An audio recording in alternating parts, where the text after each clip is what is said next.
Pagkakita nga ni Jesus sa kanyang ina at sa alagad na kanyang iniibig, ay sinabi niya sa kanyang ina, "Babae, narito ang iyong anak." Nang magkagayoy, sinabi niya sa alagad, "Narito ang iyong ina." At buhat ng oras na iyon, ay tinanggap siya ng alagad sa kanyang sariling tahanan. Kanina nakita po natin yung pagpapatawad ng Panginoon sa ating mga kasalanan. At sa ikalawa naman, nakita natin yung mga pangako ng Diyos, mga assurance na tayo ay kanyang kasama. At ngayon naman, tayo po ngayon ay nasa ikatlong huling wika ng ating Panginoong Yesus. At ito ay matatagpuan sa aklat ng 1, chapter 19, sa talatang 26 hanggang 27. Habang pinagninilayan ko po ang wika ng ating Panginoong Yesus, nag-pray ako kay Lord kung ano yung gusto niyang ituro at nais na iparating sa kanyang mensahe. Una, ipinapakita dito sa mensahe ni Jesus kina John at Mary na kapwa sila ay may pananagutan o tungkulin sa isa't isa. Na kung saan nihabilin ni Jesus ang kanyang minamahal na alagad sa kanyang ina at gayon din ang kanyang ina sa kanyang minamahal na alagad. Si John at si Mary ay hindi konektado sa isa't isa. Ngunit dahil pareho silang may koneksyon kay Jesus, sila ay naging konektado. Kumbaga, nagkaroon sila ng relationship, spiritual relationship. Naging spiritual mother ni John si Mary at naging spiritual son si John kay Mary. Ina, narito ang iyong anak.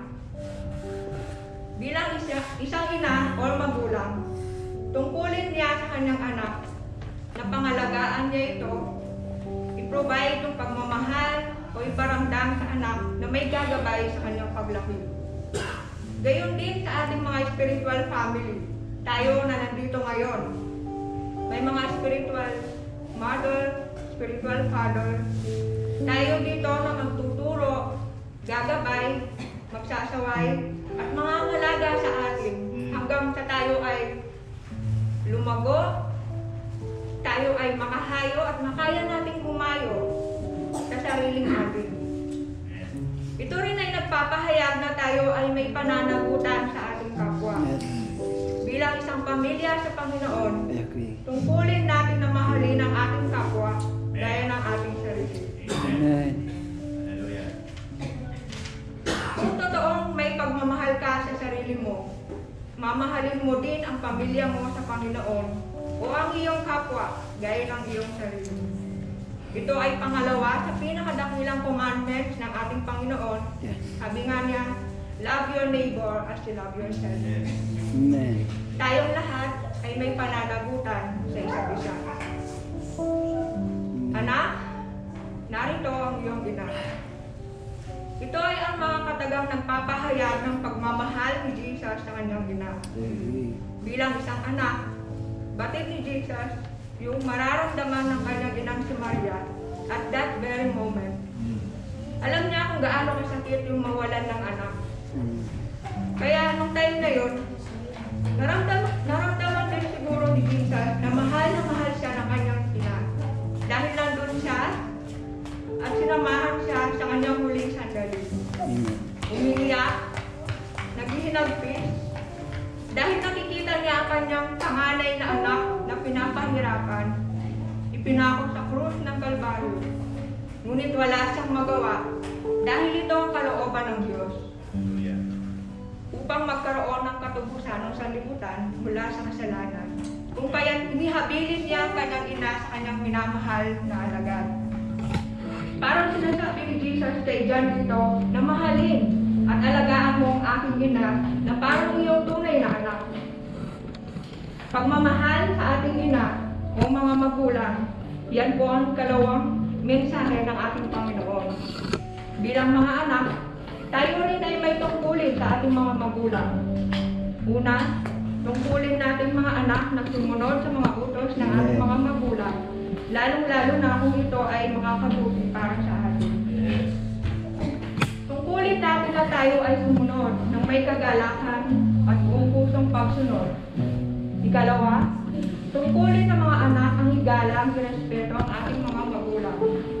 Igalang natin sila bagamat may mga pagkukulang at pagkakamali din sila minsan.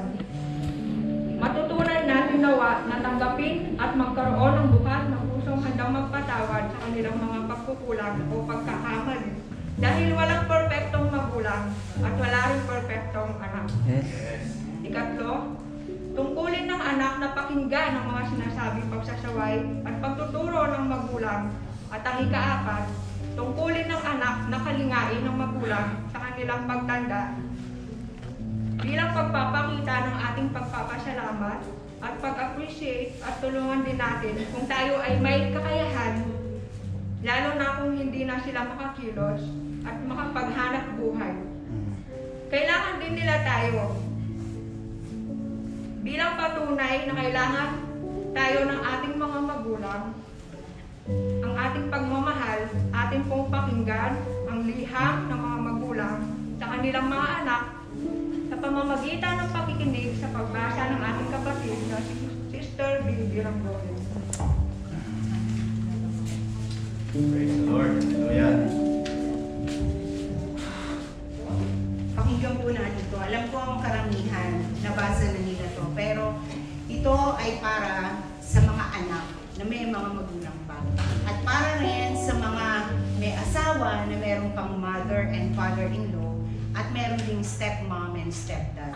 Lahat tayo, kailangan natin ibalik kung ano ang pinagkaloob sa atin ng Diyos dahil meron tayong Heavenly Father, meron tayong biological mother and father, meron tayong stepmom and dad, at meron tayong mother-in-law and father-in-law.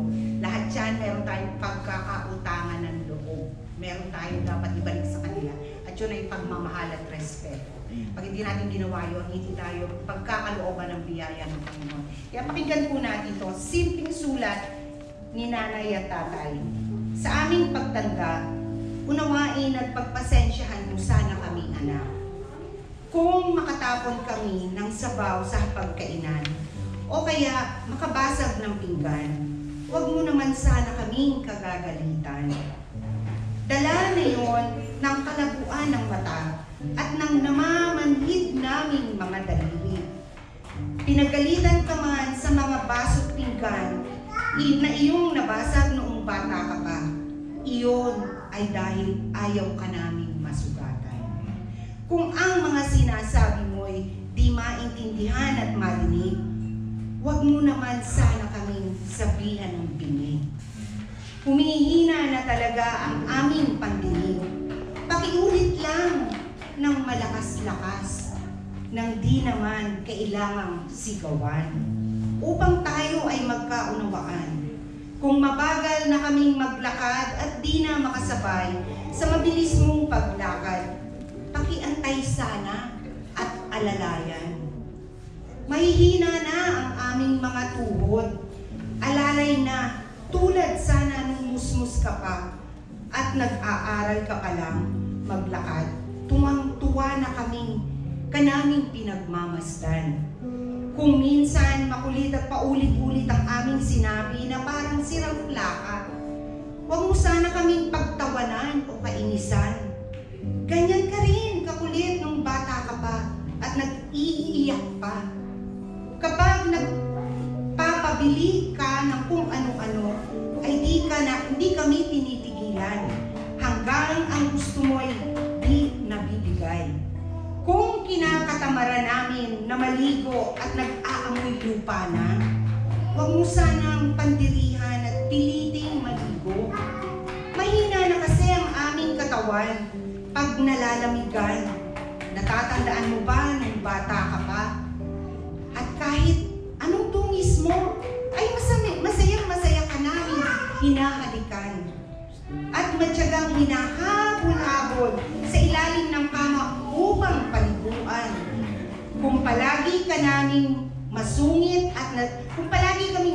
at nagsisisigaw, dala na siguro ito ng pagkakabagot sa bahay. At pagkadismaya na wala nang magawa at wala nang silbi. Ipadama mo naman sana na may halaga pa rin kami sa mundo mo. Katulad ng pagpapadama namin noong nagpapahalaga pa kami sa iyo at pagtutuwid sa kamalian at katigasan ng ulo mo. Sana po nadama natin yun, no? Nakakalungkot kasi wala na ako nangyay tatay, pero salamat sa Diyos. Amen.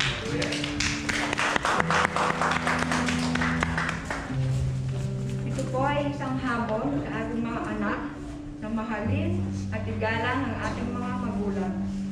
Oo, nagkakamali sila. Oo, nagkukulang sila. At oo, hindi sila perfecto. But God demonstrated on the cross yung pagmamahal ng isang anak sa kanyang ina o magulang, bagamat nakapako sa krus. At ilang segundo ang minuto na lamang ay malalagutan ng hilinga. Ngunit inaalala pa rin niya ang kanyang minamahal na ina.